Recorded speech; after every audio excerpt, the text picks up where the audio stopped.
laborieuses et obscures années qu'il avait passées dans sa cellule du château d'If, le comte de SST Pro avait tiré une large réflexion sur les conditions de travail.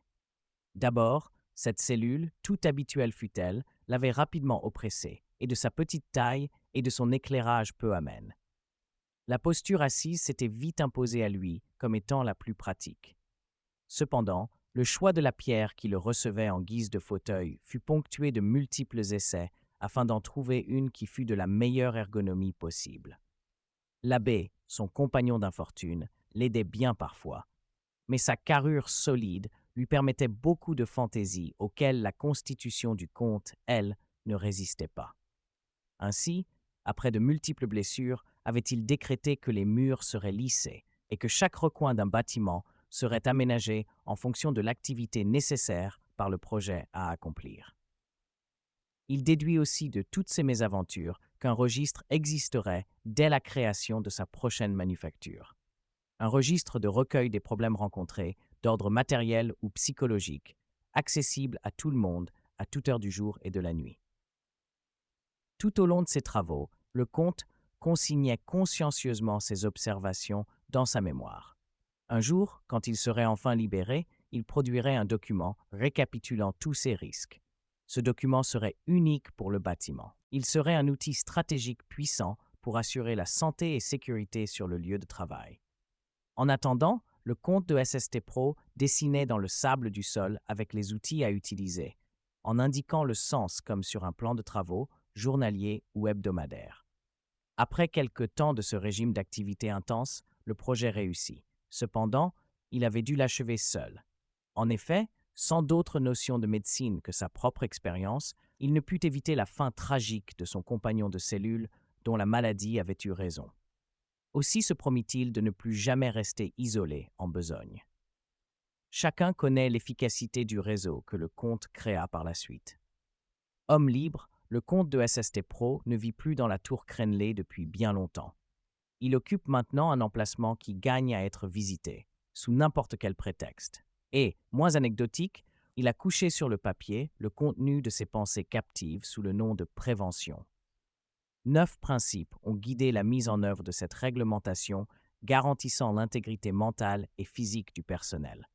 À commencer par le premier, éviter le danger. Toutefois, sa douloureuse expérience au château d'If, l'ayant naguère dévêtu de sa candeur, il sait bien qu'éviter le danger ne peut rester un vœu pieux, et il en crée un, comme étant l'évaluation des risques ne pouvant être évités. Et fort de sa nouvelle chair, il se permet même d'imaginer un troisième principe, puissant, qui consiste à combattre le risque à la source.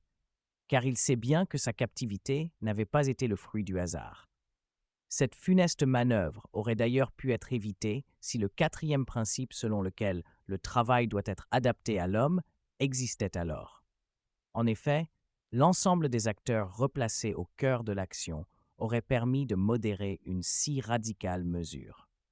Convaincu du bien-fondé de son implication, il délivre à tous ses conclusions sur la sécurité et la santé au travail, les faisant évoluer en fonction des changements inhérents à l'époque, selon le cinquième principe qu'il décrit comme étant l'adaptation à l'évolution de la technique. C'est ainsi qu'au milieu des vapeurs de la ville, la modernité le conduit à développer un champ de connaissances demeuré inexploité au château sur les conditions de circulation, d'évacuation et de risque d'incendie. Les agitations de cette nouvelle vie ne lui permettent toutefois pas d'oublier la triste fin de son ami l'abbé. Il est vrai que leur vie de reclus ne réunissait pas tous les éléments nécessaires à une vie saine. Cela lui avait inspiré le sixième principe de la prévention.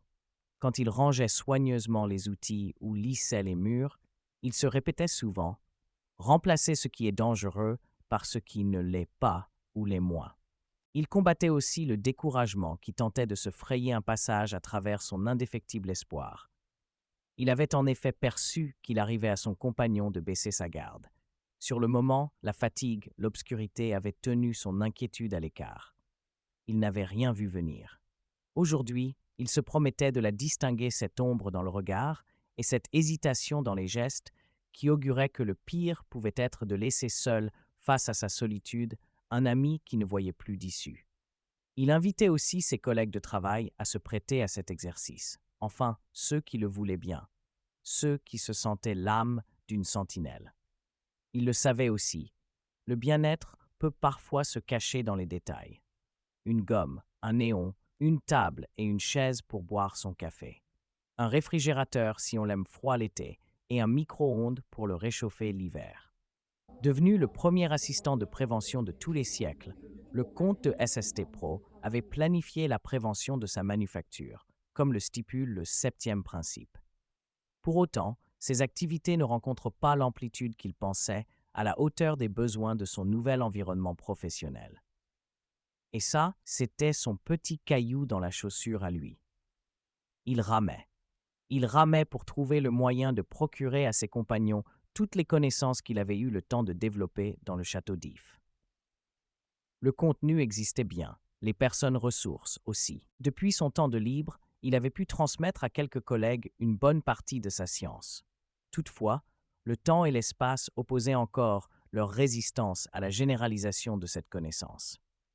Pourtant, le collectif existait bien, qu'il se manifeste par des réunions de tous les acteurs participant à cette préservation de l'entente sociale, qu'il se nomme formation spécialisée ou cellule de veille, ou qu'il concerne les mesures de protection des hommes, ce collectif tenait ainsi lieu de huitième principe. Il veillait. Nonobstant, il fallait bien qu'il sache. Ces équipes solidaires avaient gagné en efficacité grâce à un juste commandement, inspirant alors le neuvième principe au compte, donner des instructions appropriées aux travailleurs.